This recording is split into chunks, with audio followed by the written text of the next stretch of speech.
आप सभी को स्वागत है। आज हम लोग यहाँ अल्कोहल के नामकरण के बारे में जानेंगे, क्योंकि पिछले क्लास में फंक्शनल ग्रुप क्या है, उसका संकेत क्या है, उसका आईयूपीएसी नाम क्या है, ये हम लोगों ने पढ़ा है। और वो जितने फंक्शनल ग्रुप पिछले क्लास में लिखा गया था उन सारे को एक एक करके उसका नामकरण अब हम लोग जानेंगे।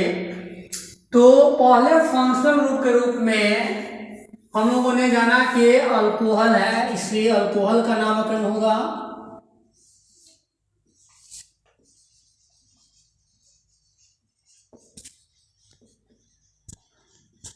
नोमेनक्लेचर ऑफ अल्कोहल अर्थात अल्कोहल का नामकरण।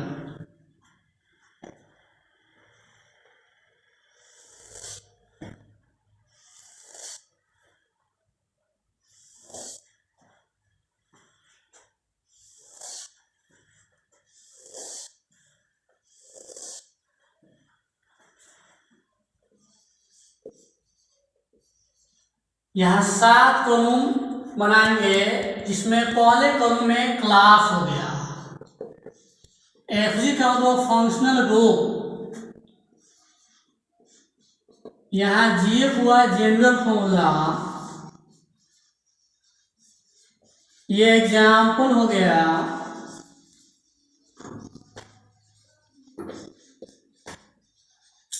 ये कॉमन नेम हो गया, आईयूपीएसी नेम हो गया, और यहां पर हो गया स्ट्रक्चर। यहाँ 7 कॉलम इसलिए बनाया गया है कि यहाँ functional group, class, general formula, example, common name, IUPAC name, इसके स्ट्रक्चर सब कुछ एक ही बार में हमें पता चल जाता है। अब ये क्लास क्या होता है, जैसे अल्कोहल एक क्लास को अगर मान लेते हैं तो उसमें methyl alcohol, ethyl alcohol, propyl alcohol, ये सब उसका अलग अलग मेंबर हो गया, तो अल्कोहल एक क्लास नेम हो गया। ठीक उसी प्रकार से एल्डिहाइड दूसरा क्लास हुआ, कीटोन तीसरा हुआ, कार्बोक्सिलिक एसिड चौथा क्लास हुआ। तो ये सब एक समूह है और उसका अलग अलग सदस्य है। तो यहाँ क्लास नेम में हो जाएगा अल्कोहल। इसका फंक्शनल ग्रुप होता है OH, ये बॉन्ड से जुड़ा हुआ है। एफजी का मतलब फंक्शनल ग्रुप यानी कि क्रियात्मक समूह। जीएफ मतलब जनरल फॉर्मूला, यहाँ एग्जाम्पल, एक कॉमन नेम, आईयूपीएसी नेम और उसका संरचना सूत्र अर्थात स्ट्रक्चर। यहाँ क्लास में अल्कोहल लिख सकते हैं। अगर इसमें हम कार्बोक्सिलिक एसिड का नामकरण करेंगे तो कार्बोक्सिलिक एसिड लिखेंगे, अगर हम कीटोन का नामकरण करेंगे तो यहाँ कीटोन लिखेंगे और उसी का यहाँ फंक्शनल ग्रुप लिखा जाएगा। यहाँ जीएफ हुआ जनरल फॉर्मूला, तो इसमें हम बॉन्ड में R लगा देंगे तो ROH उसका जनरल फॉर्मूला हो गया, सामान्य सूत्र। एग्जाम्पल में यहाँ पर हो गया CH3OH, क्योंकि यहाँ R के जगह पर यहाँ CH3 है। पिछले क्लास में हम लोगों ने पढ़ा था कि किसी एल्केन से एक हाइड्रोजन परमाणु को निकालने के बाद जो ग्रुप प्राप्त होता है उसे हम एल्काइल ग्रुप कहते हैं, इसे R के द्वारा सूचित करते हैं। तो ये R हो गया एल्काइल ग्रुप, और इसी R के जगह पर हम मिथाइल रखे हैं, मिथाइल, इथाइल, प्रोपाइल, ब्यूटाइल, इस तरह से। तो हो गया मिथाइल है, ये अल्कोहल है जिसका कॉमन नेम हो जाएगा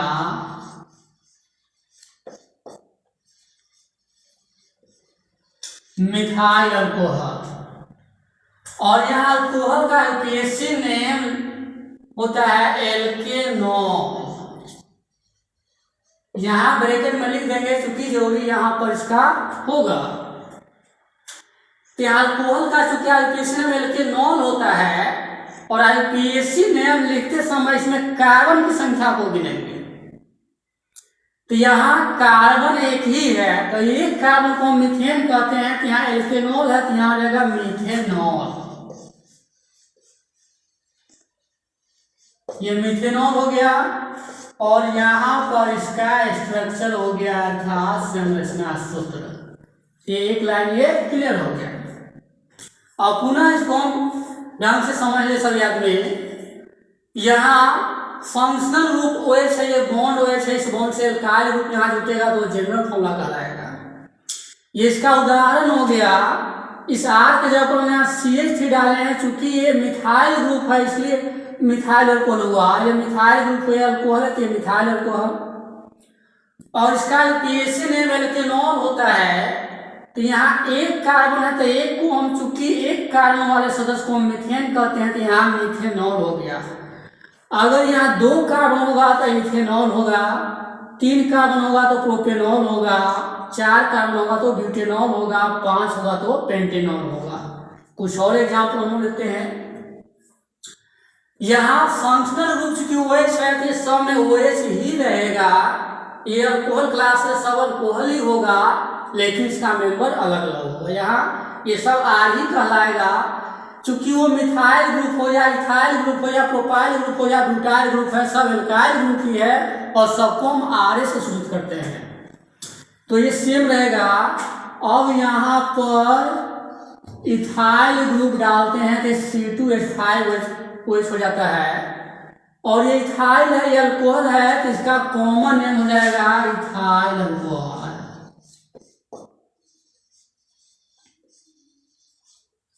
चूंकि यहाँ 2 कार्बन है और 2 को हम इथेन कहते हैं, और यहाँ एल्केनॉल है तो एल्केन की जब वहाँ इथेन है तो यहाँ हो जाएगा इथेनॉल। इस तरह से यहाँ C2H5 कॉमन नेम हो गया इथाइल अल्कोहल, और हो गया ये इथेनॉल। और यहाँ इसके स्ट्रक्चर में 2 कार्बन हो जाएगा, और एक साइड से फंक्शनल ग्रुप OH रहेगा, और जैसे जैसे कार्बन बढ़ेगा हम बाएं ओर देते चले जाएंगे, या फिर हम इसको इधर रखते हैं तो इसको इधर भी देते जाएंगे। अब यहाँ तीसरा का मेंबर लेते हैं C3H7, क्योंकि ये प्रोपाइल ग्रुप है, चूंकि प्रोपेन से निकला है हाइड्रोजन, और प्रोपेन से जब एक हाइड्रो निकलेगा तभी यहाँ OH ग्रुप जुटेगा, चूंकि कार्बन है टेट्रावैलेंट एलिमेंट है। यहाँ चूंकि ये प्रोपाइल है और ये अल्कोहल है तो ये जगह प्रोपाइल अल्कोहल।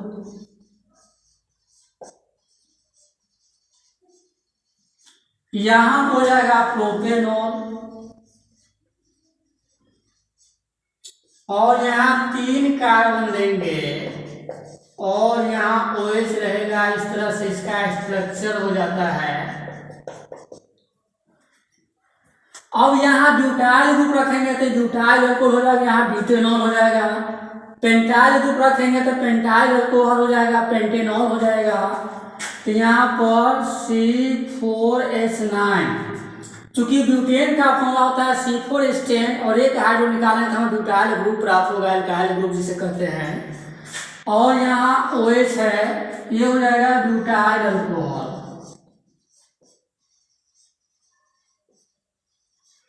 और यहाँ आ जाएगा ब्यूटेनॉल। फिर इसी प्रकार से यहाँ 4 कार्बन देंगे और यहाँ OH हो जाएगा, बाकी सब पर हाइड्रोजन एटम हो जाएगा। अब एक बार पुनः हम इसको शुरू से देखें चले। ये अल्कोहल का नामकरण है। अगर कीटोन का हुआ तो यहाँ पर कीटोन लिखाएगा, सारा सिस्टम इसी प्रकार से होगा। अगर कार्बोक्सिलिक एसिड का होगा तो यहाँ कार्बोक्सिलिक एसिड होगा, यहाँ उसका फंक्शनल ग्रुप होगा और सारा सिस्टम इसी तरह से जाएगा उसमें। तो ये प्रक्रिया एक ऐसा तरीका है, ऐसा प्रोसेस है जिसमें हर एक चीज के बारे में तत्काल बहुत ही कम समय में जानकारी हमें प्राप्त हो जाती है, इसलिए इस सिस्टम को यहाँ लाया गया है। ये क्लास हुआ जो पार्टिकुलर फंक्शनल ग्रुप को दिखाता है, एफजी हुआ फंक्शनल ग्रुप जिसको क्रियात्मक समूह कहते हैं, उसको हम संक्षेप में एफजी लिखे हैं। ये जनरल फॉर्मूला हुआ, ये उदाहरण, ये कॉमन नेम, आईयूपीएसी नेम और इसका स्ट्रक्चर हुआ, यानी कि स्ट्रक्चरल फॉर्मूला हुआ। ये ब्रैकेट में इसका आईयूपीएसी नेम लिखा हुआ है, ये तो याद रखना होता है, ये और ये टर्म। उसके बाद ये सब अपने से लिखाता है, इसमें किसी को याद करने की जरूरत नहीं है। इसका फंक्शनल ग्रुप है बॉन्ड OH, इस बॉन्ड से एल्काइल ग्रुप जुटेगा तो ROH हो गया।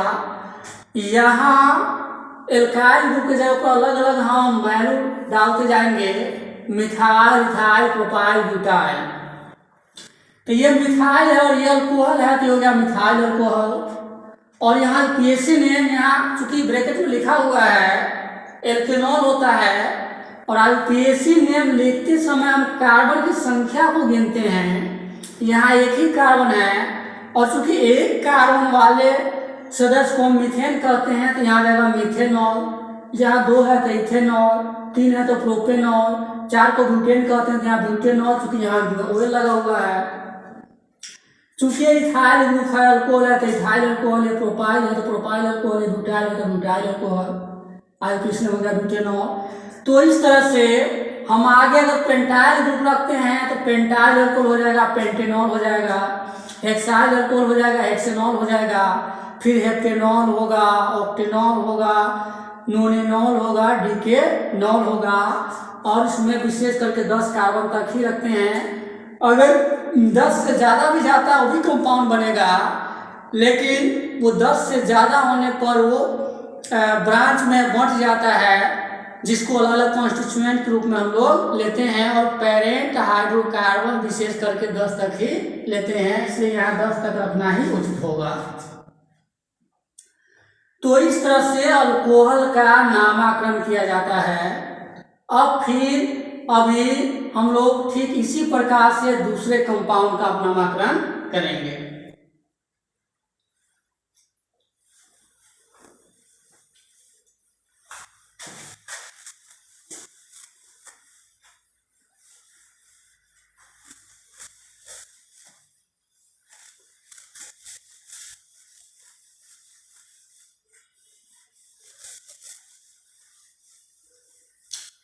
दूसरे फंक्शन ग्रुप में एल्डिहाइड है, तो अब लिखेंगे एल्डिहाइड का नामकरण।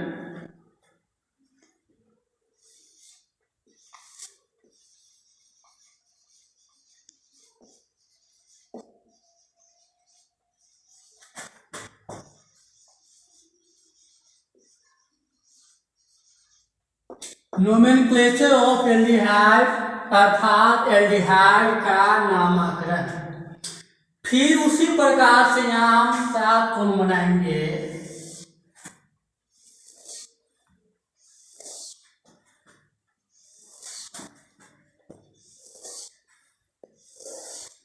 ठीक उसी प्रकार से यहाँ क्लास हो गया, यहाँ फंक्शनल ग्रुप हो गया, यहाँ जनरल फॉर्मूला हुआ, यहाँ एग्जाम्पल हुआ,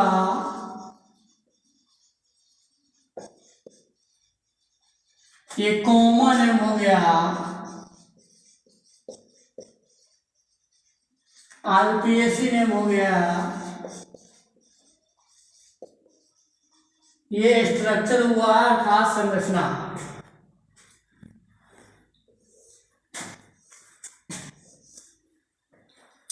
जिस तरह से अल्कोहल में यहाँ क्लास में अल्कोहल लिखे थे, तो चूंकि एल्डिहाइड है तो यहाँ लिखेंगे एल्डिहाइड।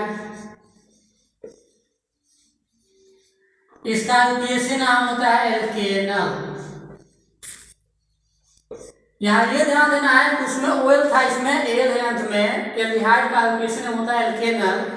और चूंकि एल्डिहाइड का फंक्शनल ग्रुप होता है बॉन्ड CHO, इस बॉन्ड से R जुटेगा RCHO। अब यहाँ एग्जाम्पल में R का वैल्यू हम रखते चले जाएंगे मिथाइल, इथाइल, प्रोपाइल, ब्यूटाइल। और इससे पहले चूंकि यहाँ हम देख रहे हैं कि एल्डिहाइड में एक कार्बन पहले से ही ग्रुप में लगा हुआ है, इसलिए यहाँ हाइड्रोजन रखने से भी कंपाउंड बन जाता है, इसलिए यहाँ हम पहले H रखेंगे।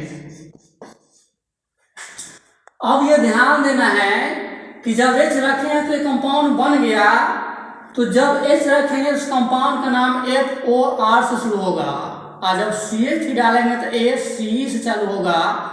और किसी फंक्शनल ग्रुप में जब H रखा जाएगा तो FOR से ही शुरू होगा, और CH रहेगा तो ACE से ही शुरू होगा। तो इसका कॉमन नेम हो जाएगा फॉर्मल्डिहाइड।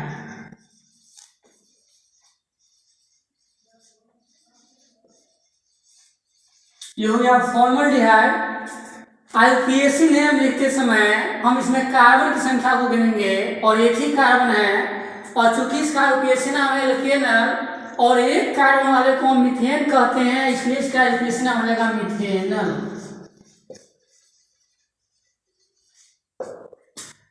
अब ये इसका संरचना सूत्र हो गया। इस फंक्शनल ग्रुप को हम ऐसे भी लिख सकते हैं संरचना के तौर पर। अब एक लाइन क्लियर हुआ, इस एक लाइन को समझते हैं तो फिर आगे की समझदारी में कोई दिक्कत नहीं होगा। ये एल्डिहाइड हुआ, इसका यूपीएससी नेम हुआ, ये फंक्शनल ग्रुप हुआ CHO, बॉन्ड CHO, इस बॉन्ड से R जुटेगा CHO, और चूंकि R तो है मिथाइल इथाइल प्रोपाइल ब्यूटाइल होता है, यहाँ प्रोटो रखबे करेंगे, लेकिन यहाँ फंक्शनल ग्रुप में कार्बन है इसलिए हाइड्रोजन वहां देने से भी कंपाउंड बन जाता है जिसका नाम है फॉर्मल्डिहाइड।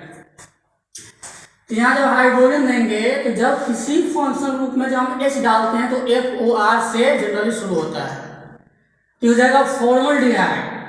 और चूंकि यहाँ एल्केनल है एल्केनल, यहाँ एक कार्बन है और एक कार्बन वाले सदस्य को हम मीथेन कहते हैं हाइड्रोकार्बन को, तो हो जाएगा मिथेनल। चूंकि एल्केन जब हम बताए थे तो ये भी बताया था साथ साथ उसका जो 10 मेंबर है उसी 10 मेंबर से सभी यौगिकों का नामकरण होता है और उसे एल्काइल ग्रुप के रूप में हम इस्तेमाल करते हैं। हाइड्रोजन को हटा करके वही ग्रुप इसमें जुड़ता है, तो 10 मेंबर याद रखना जरूरी हो जाता है। साथ ही साथ यहाँ फंक्शनल ग्रुप, उसका संकेत और उसका यूपीएससी नेम याद रखना होता है, और जितना रेस्ट है ये सभी के सभी अपने आप ही बनता चला जाता है, इसमें थोड़ी सी समझदारी रखने पर।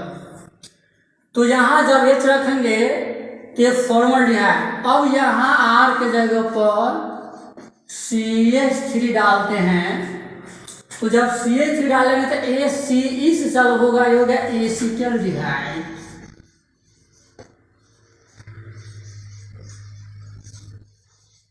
अब उसमें 2 कार्बन है तो ये हो जाएगा इथेनल।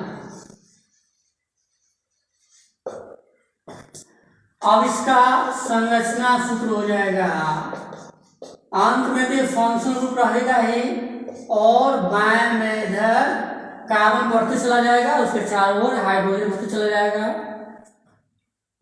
अब यहाँ जब H रखेंगे तो FO शुरू होगा, ये फॉर्मल्डिहाइड। जब CH रखेंगे तो ACE एसिटल्डिहाइड। ये सिस्टम वहां लागू होगा जहां पर पहले H रखाएगा और बाद में CH रखाएगा। चूंकि यहाँ अल्कोहल में यहाँ मिथाइल डाले थे तो मिथाइल अल्कोहल हो गया था, इथाइल ग्रुप डाले इथाइल अल्कोहल हो गया था, लेकिन इसमें एक कार्बन पहले से मौजूद है इसलिए हाइड्रोजन रखने से एक कंपाउंड बनता है जो फॉर्मल्डिहाइड है, ये एसिटल्डिहाइड और इथेनल है। यहाँ पर C2H5CHO भी डाला जा सकता है, C2H5CHO। तो चूंकि यहाँ 2 1 3 कार्बन है इसलिए प्रोपियोनल्डिहाइड।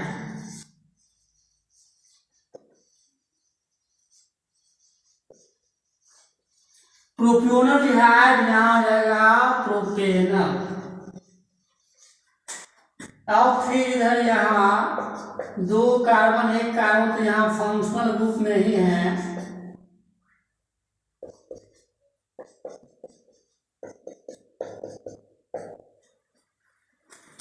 फिर यहाँ अगर C3H7CHO लेते हैं तो चूंकि यहाँ 3 और 1 4 कार्बन है,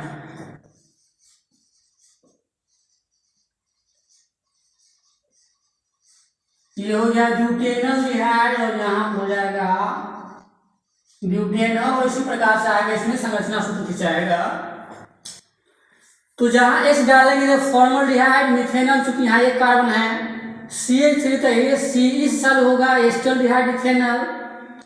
अगर यहाँ कार्बोक्सिलिक एसिड होगा तो वही ACE से चालू होगा तो एसिटिक एसिड हो जाएगा, यहाँ फॉर्मिक एसिड हो जाएगा। अब यहाँ C2H5 है तो यहाँ 2 कार्बन है और 1 कार्बन, यहाँ 3 कार्बन है, 3 को प्रोपेन कहते हैं, तो ये प्रोपियोनल्डिहाइड हो गया, कॉमन है इसका प्रोपेनल। और यहाँ PI केवल तीसरे मेंबर में ही लगेगा, यहाँ नहीं ऐसा है कि ब्यूटियोनल हो जाएगा, यहाँ सीधे हो जाएगा ब्यूटेनल्डिहाइड, चूंकि 4 है यहाँ ब्यूटेनल। अब आगे जैसे जैसे डालेंगे तो कार्बन परमाणु की संख्या के आधार पर यहाँ अगर ब्यूटेनल्डिहाइड है तो 5 होगा तो पेंटेनल्डिहाइड, 6 होगा तो हेक्सेनल्डिहाइड, यहाँ हेक्सेनल हो जाएगा, 7 है तो हेप्टेनल्डिहाइड हेप्टेनल, 8 है ऑक्टेनल्डिहाइड ऑक्टेनल। तो इस तरह से ये इसका एल्डिहाइड का फिर नामकरण होता है। तो ये सब एल्डिहाइड की श्रेणी में ये सब सिंपल कंपाउंड है। फिर क्या है, कॉम्प्लेक्स कंपाउंड होगा जो सिस्टम तो यही रहेगा, लेकिन जो उसमें कॉन्स्टिट्यूएंट आएगा उसका नामकरण कर करके फिर हम लोग यहाँ ब्यूटेनल, पेंटेनल, हेक्सेनल जो पेरेंट हाइड्रोकार्बन उसका नामकरण करते हैं। तो जितना फंक्शनल ग्रुप यहाँ देख रहे हैं अलग अलग नामकरण, इसको पूरा करने के बाद फिर सभी यौगिकों का हम लोग कॉम्प्लेक्स कंपाउंड का यूपीएससी नोमेनक्लेचर सीखेंगे। और चूंकि ये चीज़ सब काफ़ी महत्वपूर्ण है, इसलिए थोड़ा सा यहाँ ध्यान देना होगा विद्यार्थियों को। और यहाँ जो याद रखने वाली चीज़ है वो इसका नाम, संकेत और ये यूपीएससी नेम ही है, और ये पूरा सिस्टम अपने आप ही बनता चला जाता है। अगर इसमें और भी अगर कॉम्प्लेक्स कंपाउंड हमको लेना है तो इसके नामकरण में अन्य प्रक्रिया भी हम अपना सकते हैं।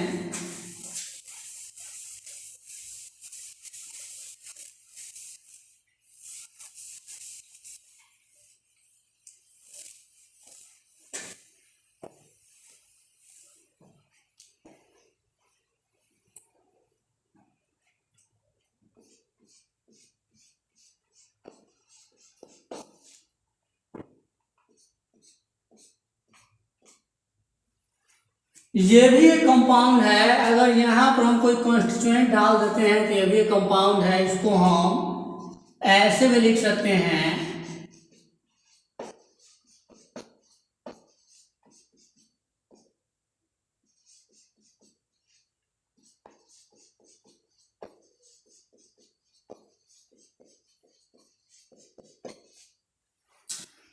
ये दोनों एक ही कंपाउंड है। यहाँ एक बॉन्ड है, इसका मतलब है कि यहाँ 3 हाइड्रोजन है। यहाँ 2 बॉन्ड है, इसका मतलब है कि यहाँ 2 हाइड्रोजन है, क्योंकि कार्बन एक टेट्रावैलेंट एलिमेंट है। यहाँ कॉन्स्टिट्यूएंट है तो यहाँ एक कार्बन है, एक बॉन्ड से जुड़ा है, इसका मतलब 3 हाइड्रोजन है। कॉन्स्टिट्यूएंट हम कहीं भी दे सकते हैं सुधार के लिए, उसका नामकरण करने के लिए। हालांकि जब ये पूरा फंक्शन रूप खत्म हो जाता है इस तरह से नामकरण, तो विशेष रूप पर इस पर हम लोग चलेंगे।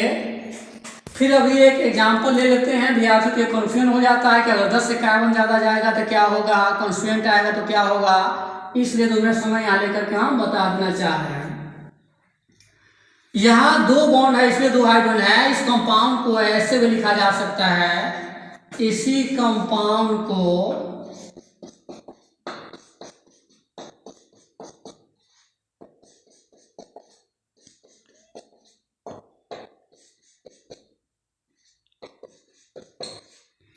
ये तीनों एक ही कंपाउंड है, इसको अलग अलग ढंग से लिखा जा सकता है। कभी ये देगा, कभी ये देगा, कभी ये देगा, कहेगा इसका यूपीएससी नामकरण करने के लिए। तो यहाँ बॉन्ड है, यहाँ हम डॉट दिए हैं, डॉट ना भी देंगे तो भी वहां पर बॉन्ड छुपा हुआ है। या फिर इस कार्बन के चारों ओर हम अलग अलग हाइड्रोजन दे करके भी इसको लिख सकते हैं। तो ये सब कॉम्प्लेक्स कंपाउंड की श्रेणी में आता है, जिसके नामकरण की विधियां हैं कि सबसे पहले हम कार्बन परमाणु की संख्या जो सबसे लंबी श्रृंखला में है वो काउंट करते हैं। तो यहाँ सबसे लंबी श्रृंखला में 1 2 3 4 5 6 यहाँ 7 कार्बन है। तो 7 कार्बन होगा तो हेप्टेन का डेरिवेटिव होगा, इसका पेरेंट हाइड्रोकार्बन होगा हेप्टेन। ये चूंकि मिथाइल ग्रुप है, एक कंस्टिट्यूएंट है, और कार्बन परमाणु की गिनती हम प्राय फंक्शनल ग्रुप की ओर से ही करते हैं। अगर कंस्टिट्यूएंट है तो कंस्टिट्यूएंट की ओर से करेंगे, और कंस्टिट्यूएंट और फंक्शनल ग्रुप दोनों है तो हम फंक्शनल ग्रुप की ओर से ही करेंगे। चूंकि एक कार्बन यहाँ है 2 3 4 5 6 7, यहाँ पर 5 पर देख रहे हैं मिथाइल ग्रुप है, तो यहाँ 5 मिथाइल। एल्डिहाइड का यूपीएससी होता है एल्केनल, यहाँ 7 कार्बन है तो 7 को हेप्टेन कहते हैं, तो 5 मिथाइल हेप्टेनल कंपाउंड का यूपीएससी नेम हो जाएगा। अगर 2 कॉन्स्टिट्यूएंट है तो वहाँ डाइथाइल हो जाएगा, उसको नंबरिंग देंगे। तो इस तरह से इसके कॉम्प्लेक्स कंपाउंड का यूपीएससी नामकरण किया जाता है। तो ये सभी जितने 15 फंक्शन लिखा गया है, इन सभी का नामकरण करने के बाद हम लोग सभी फंक्शन ग्रुप का एक एक करके कॉम्प्लेक्स कंपाउंड का यूपीएससी नामकरण करना सीखेंगे। और आज हम लोग इस क्लास में आज इतना ही रखते हैं, फिर अगले क्लास में हम इसकी चर्चा करेंगे। इस क्लास को आज हम लोग इसलिए खत्म करते हैं।